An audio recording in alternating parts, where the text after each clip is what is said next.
In this video, we are going to move from understanding pain with your mind to actually meeting it gently with your attention. So far, you have learned that pain is an output of the brain, that your nervous system can become overprotective, and that your pain, while absolutely real, is often being driven by a sensitive alarm system rather than ongoing tissue damage.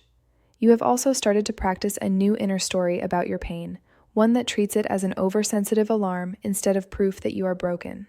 In this video, you are going to learn one of the core practices in pain reprocessing therapy, somatic tracking. Somatic tracking is a way of paying attention to pain that teaches your brain over and over, these sensations are safe enough to observe. I do not have to treat them like an emergency.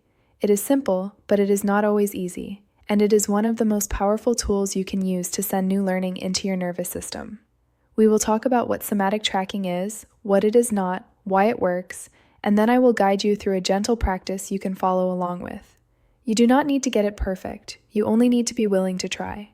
Let us start with a clear definition. Somatic tracking is the skill of noticing sensations in your body, especially pain or discomfort, with curiosity, warmth, and a sense of safety, instead of with fear, urgency, or problem solving. It is not analyzing your pain. It is not checking it over and over to see if it is gone. It is not bracing yourself against it. It is more like sitting beside it, like you would sit beside a scared child and saying, "I am here, I am listening, you are allowed to be here, we are safe enough." From a PRT perspective, the key ingredients in somatic tracking are threefold. First, you bring your attention to the sensation in a light, non-forceful way. You are not staring at it like a threat. You are noticing it like a curious, caring observer. Second, you hold in mind your new conceptual model. This is your overprotective alarm system, not an indicator of active damage. You remember that your brain is generating this experience because it has learned to associate these signals with danger, and you are about to give it a new kind of experience. Third, you bring in an attitude of safety and compassion. Through your tone, your breathing, and your inner words, you are conveying to your nervous system, there is no emergency here. We can feel this and still be okay.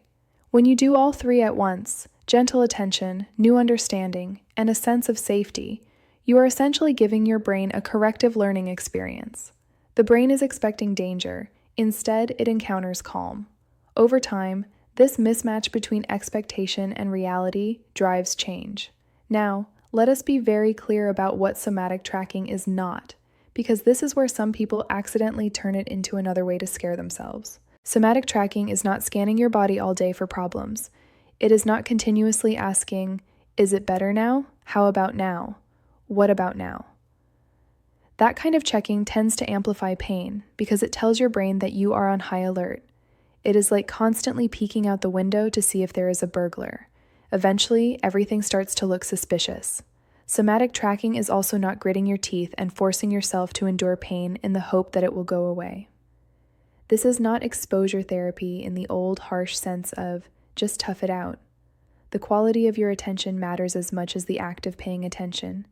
If you are tensing up, holding your breath, and silently screaming, "Please stop, please stop," while you focus on pain, your brain receives the message that pain is indeed dangerous. Instead, think of somatic tracking as a gentle curiosity practice. You are investigating, not fixing. You are inviting, not pushing. You are saying to your brain, let us look at this together, at our own pace. I am not going to run away from it, and I am not going to attack it. I am just going to be with it. Before we do a guided practice, I want to talk for a moment about why this matters so much from a brain perspective. Remember that in nociplastic pain, your nervous system has become sensitized. The alarm has been firing frequently. Your brain has learned a strong association between certain sensations, movements, or situations and the idea of danger. Every time you have reacted to pain with fear, tension, catastrophizing, or urgent problem solving, your brain has stored that as evidence. See, this is serious. I was right to sound the alarm. Somatic tracking flips that script. When you feel pain and respond with calm observation and reassurance instead of panic, you are creating what is called prediction error in the brain. Your brain predicted that this sensation equals danger. Instead, it encounters a safe, regulated response. Over time, many experiences of felt sensation plus safety begin to weaken the old danger association. Think of it like retraining that overly vigilant guard dog.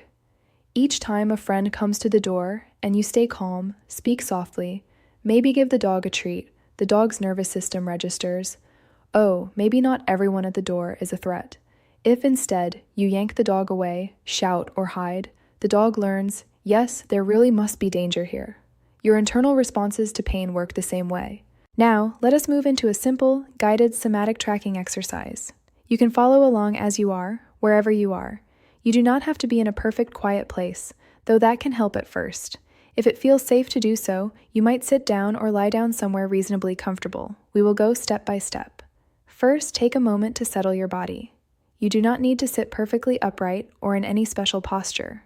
Just find a position where you can be relatively still for a few minutes without too much strain.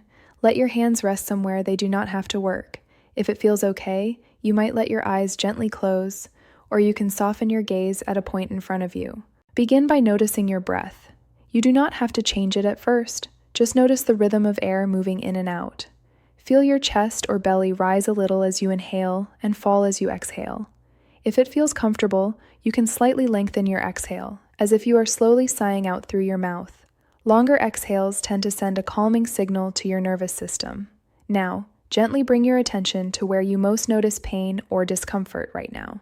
It might be your back, your neck, your jaw, your head, your pelvis, your legs, wherever it is. Just let your attention drift there. You are not hunting for the most painful spot. You are simply noticing, where is my body speaking the loudest at this moment? Once you have found an area, quietly name it in your mind.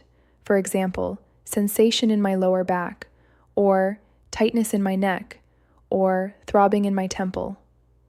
Keep the language simple and neutral. You are labeling an experience, not judging it. As you rest your attention there, see if you can describe what you feel in a little more detail, still using neutral words. Is it sharp, dull, tight, buzzing, burning, aching, pulling, throbbing, or something else? Does it feel like it has a size, a shape, a boundary? You do not have to be poetic. You are just noticing. If you are not sure, you can simply say, it feels like a kind of pressure, or it is hard to describe, but it is there. As you do this, remember the new story you are learning. In your own words, perhaps say to yourself, these are sensations created by my overprotective alarm system. They are real, but they are not a sign of damage. My brain has gotten used to seeing this area as dangerous. Right now, I am just watching. I am safe enough to observe. Let your breath stay soft and steady in the background. Now, begin to notice how the sensation changes moment by moment. Does it pulse or wave? Does it get a little stronger, then a little weaker? Does it shift location slightly or change in quality? Even if it feels mostly constant, see if you can detect any tiny variations. You are not trying to make it change. You are noticing that, like all sensations, it is not a solid block. It has movement. If you notice your mind starting to say things like, I hate this, or this is not working, or what if it gets worse? That is totally normal. Those are old protective thoughts showing up. You do not need to push them away.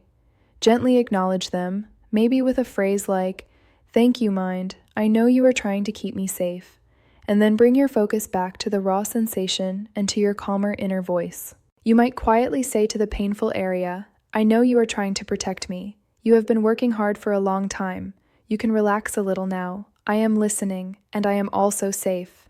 Again, you are not demanding that it change. You are offering it a different relational tone. If at any point the sensation feels overwhelming, you can soften your focus. You might widen your attention to include other parts of your body that feel more neutral or comfortable. For example, bring some awareness to your hands resting or to your feet touching the ground. You can move your attention back and forth gently, a few seconds with the painful area, a few seconds with a neutral area. This kind of pendulating attention is still somatic tracking. You are not abandoning the pain, but you are reminding your brain that your body is more than just this one hot spot. As you continue for a few more moments, check whether you are holding tension anywhere else. Are your shoulders creeping up toward your ears? Is your jaw clenched? Are you holding your breath? If so, you might let your shoulders drop a bit, soften your jaw, and invite a slower, longer exhale. Again, no force, just an invitation. You might now notice the sensation is still here, but I am a little less braced against it, or it feels about the same, but I feel slightly calmer, or even it actually softened a little. All of these are valid outcomes. The goal of somatic tracking is not to make the pain vanish on command. The goal is to give your brain repeated experiences of, I can feel this and stay safe. When you are ready, slowly bring your attention back to the room around you. If your eyes were closed, you can blink them open. Notice the colors, the light, the shapes. Maybe move your fingers and toes a bit. Take one more easy, full breath. That was a brief taste of somatic tracking. How was it for you? You might have found it calming, or strange, or frustrating, or surprisingly emotional. However it was, that is okay. Many people find that at first, this kind of practice can stir things up a little. When you stop running from sensations and turn toward them, you might notice fear, sadness, or even anger arise. If that happens, it does not mean you are doing something wrong. It means you are actually contacting the emotional layer that has been wrapped around your pain. From a PRT standpoint, that is part of the healing. You are no longer experiencing pain as a vague, monolithic enemy. You are breaking it down into specific sensations, specific thoughts, specific emotions. You are gaining choice. As you continue with this practice in your daily life, it is helpful to keep sessions short and regular, rather than long and exhausting. A common suggestion is to spend 5 to 10 minutes once or twice a day doing a more focused somatic tracking session, like the one we just did.